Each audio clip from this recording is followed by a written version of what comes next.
Hi, it's Tuesday, Tips and Tricks for Teachers, and this month we're going to be looking at character and how we can create them and how we can find them from our own imaginations.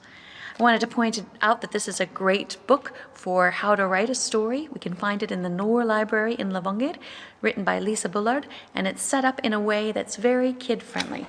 Lots of pictures, lots of ideas, a story writing recipe for kids. So that's a great resource for you. Before we start talking about characters that we remember, I want to review a few terms for you in case you can't remember them. When we're talking about a character in a story, we often talk about the protagonist and the antagonist. Now, the protagonist, who do you think that might be? Pro, meaning for, protagonist is usually your main character in the story. And the antagonist is the one who is the opposite. And when you have opposites together, it makes the story more interesting. We also, when we're talking about stories, we have dynamic characters. And those are characters, and as you can see here, that change because of the events in a story. We also have static characters, and those are characters that stay the same throughout the story. So dynamic characters change, static characters do not. We also have round characters, and those aren't characters that are fat, but those are characters that are fat in information, if you think about it like that. Because a round character is somebody that we know a lot about. A flat character is someone that we don't know very much about.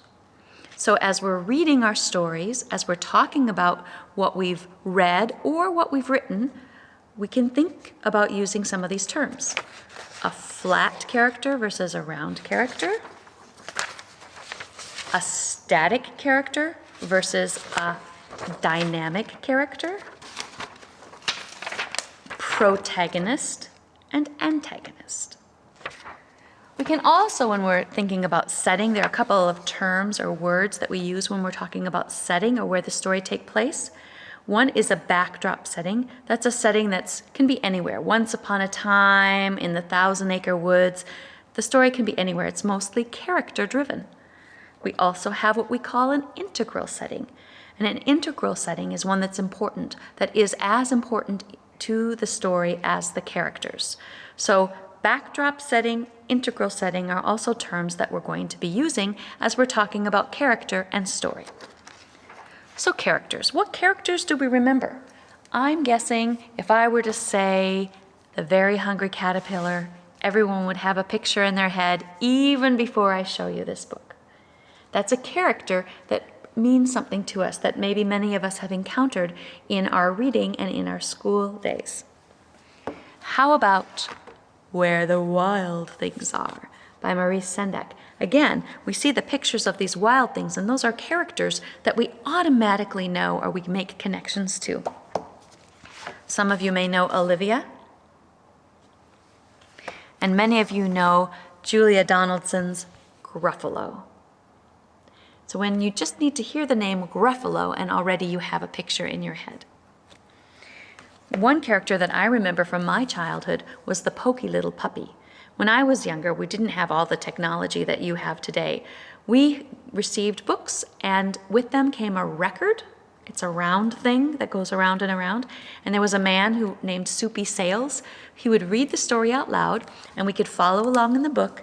And then when it was time to turn the page, he would say, "Turn the page." So I remember that experience of reading, but I also remember the characters that I read about. So I have a challenge for all of you. What or who is your favorite character from a story you've read?